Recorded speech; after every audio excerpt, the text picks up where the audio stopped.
For example, I'll use this interview, right? I could prep and have this conversation with you, but I would rather lean on God walking before me and taking control. What does that mean practically when you're interviewing?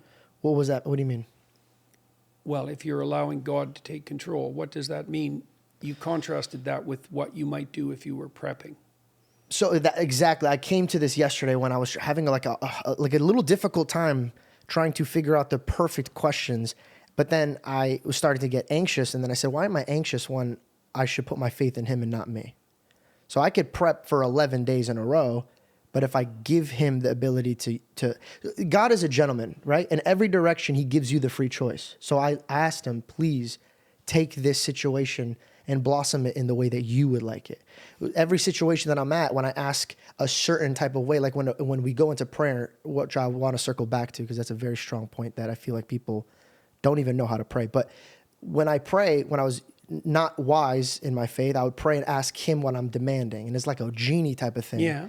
But now I've realized that I'd rather be a guy. There's two men that stand before God, a one who wants and the one who is grateful. Mm-hmm. So I'd rather be the one that's grateful. Why? Because the one that wants is mustard seed. It grows to be an evil, evil thing.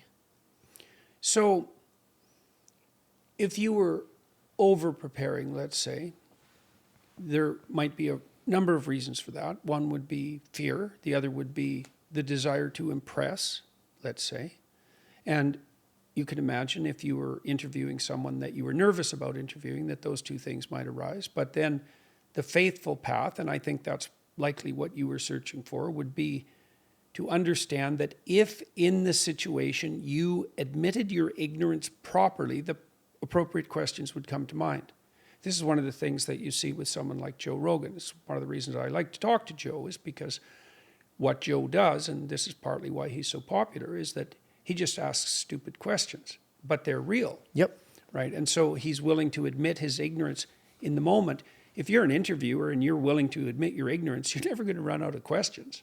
And then you don't have to. I mean, you want to prepare to some degree, right? Because you want to know who you're talking to. You want to be contextually aware. But I want to respect your time. Yes, that too. I want to respect your time because... You had a question earlier. Do you remember it? Just a bit ago.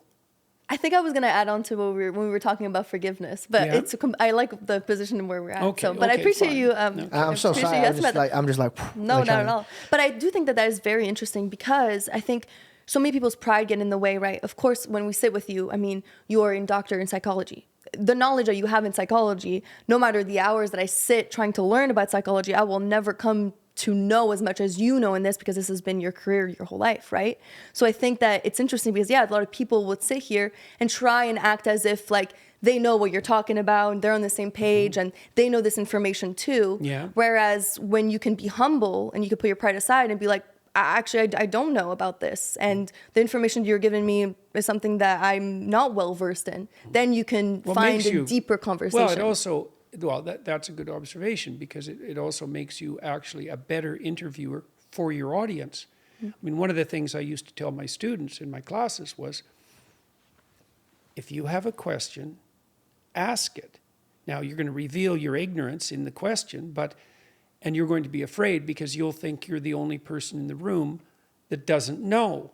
But what you'll find out is that everyone was having that question, assuming you were paying attention. And what you've actually demonstrated is that you were the only one courageous enough to admit it. Right. And so you can be a very effective interviewer and know very little as long as the questions you ask are actually real questions, right? And then they don't have that pretense that you described of pride, right? And very good interviewers, that's what they're like. They're following the thread of the conversation. And so it is a good example of a path that's both divine and humble.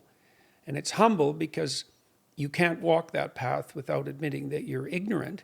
And it's divine because if you admit your ignorance forthrightly, you'll receive what you need to rectify it, and much faster than you generally think. When my daughter was learning to run businesses, we were frequently surrounded by people who claimed to be expert at such things, and it was difficult for us to begin with to distinguish between the wheat and the chaff. And she would ask these experts stupid questions, which they were frequently unable to answer in any comprehensible manner. And one of the things she learned quite quickly was that if they couldn't answer the stupid question, it was because they didn't know the answer. And I had encouraged her whole life, like her brother, to ask stupid questions, because you actually only have to ask a stupid question once. Right. Right. Right. Right. Unless And you're so if you stupid. ask- well, generally,